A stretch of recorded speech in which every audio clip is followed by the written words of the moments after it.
These Anglos trickling down from Oregon, right? They go in the Oregon Trail, they get there and they go left instead of going into Oregon. Their attitude bothers the Californians because they come down here and they go, it's a manifest destiny. The President of the United States says we have a right to be here. And oh, by the way, there's more on their way. Now, that's invasion. We would not tolerate that in the United States. Neither will they, but they can't do anything about it, really, other than fill the land.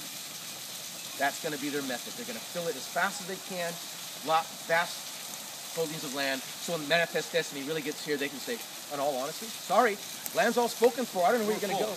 Huh? We're full. In's full, go away, go away. So, do you think Dr. Bale leaves England having any idea of this? I don't see how it's possible. First ship out of Dodge, he's on it, right? But I know how he learns about this. Out of all I put together, I'm the most positive of this. I was a naval officer for 24 years. Sailors love to talk about where they've been and what they've seen. It's their passion. We call them sea stories. And sea stories are never embellished.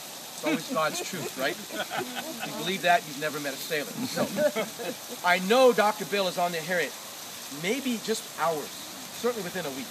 These sailors have been here before. They're talking about Alta California. Land is free, guy. All you got to do is get there, put in your paperwork. I don't think Dr. Bale ever dreamed of owning land. Certainly nowhere on the continent of Europe or in England. Way above his station. So I think he makes that decision. That's the draw. I'm going to go there. I'm going to get my free land. I'm going to be rich also. So, now, but why the lie? Why does he make up this thing about being shipwrecked? Well, for me, the immigration laws of Alta California, they're not unlike our own. Very similar. If you're not invited, you're under the threat of deportation. So, why didn't Captain Harry just pull in and let him off then? Well, two reasons. Tax, for one. To anchor out, $500, pier side $800. But more importantly, if they actually came into port, Dr. Bale got off that ship sailed away, he'd be uninvited. He was not.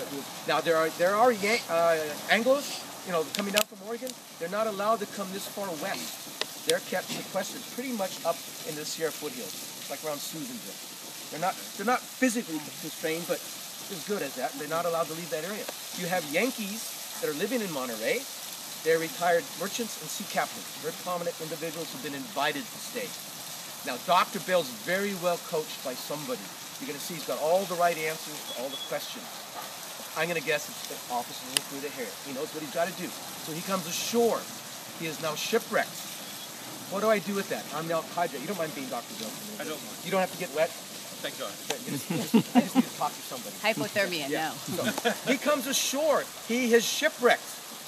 What do I do with that? I'm the Al-Qadri, I'm the mayor. What do I do with that? I go, you poor soul, sir, that is an act of God. The charitable thing is to bring you into our community. Welcome to Monterey. If Dr. Bale had told the truth, he said he jumped ship. Very different conversation.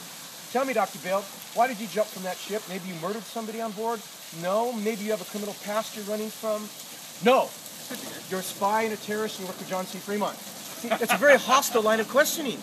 But these shipwrecked, now, Dr. Bale, you need to understand a few things. Alta California is all about our future.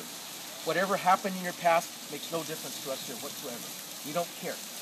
Kind of like whatever happened there stays. It's like Vegas. But as the Al-Qadri, as mayor, I need to ask you a few questions. Your answers make no difference whatsoever to me at all. But I just need to know, do you have any criminal past here? No, none whatsoever. Very emphatic. Whenever I hear noises like that, I gotta stop because I do the maintenance too. Sorry. The cook. So where was I going with that?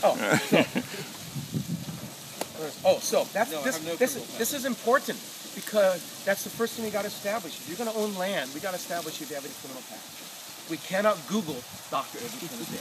We just do this little interview and we determine it looks good, looks like it's telling the truth, and we really need a surgeon. So welcome to Monterey.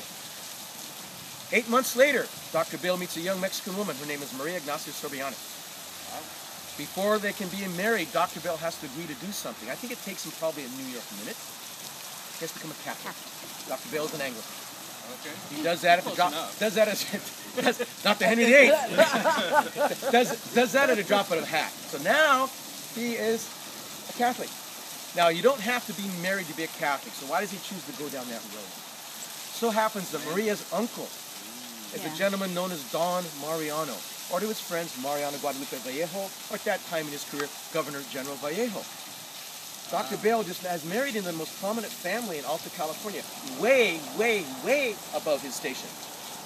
So, following year, Good job. yeah, nice plan, sir. Following year, General Vallejo says, Edward, you've got an opening. We need a surgeon in the Sonoma Garrison. Would you like the job? Oh, absolutely. Absolutely. He's waiting for this one. He knows his minimum time for service, 1 year.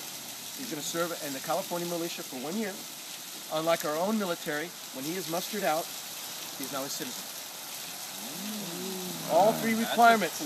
Cool. Yeah, nice. You had a nice plan, by the way. So here's this Englishman who's been in California, Alta California for less than 2 years. He's met all the requirements to own land.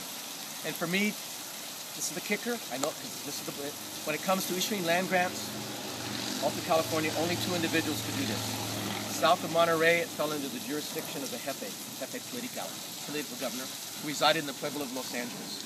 North of Monterey, it fell into the jurisdiction of, I guess, Vallejo, your uncle-in-law. Nice plan, dude. Nice plan. So, before I forget, I want to release you from being Dr. Bale because it doesn't end well.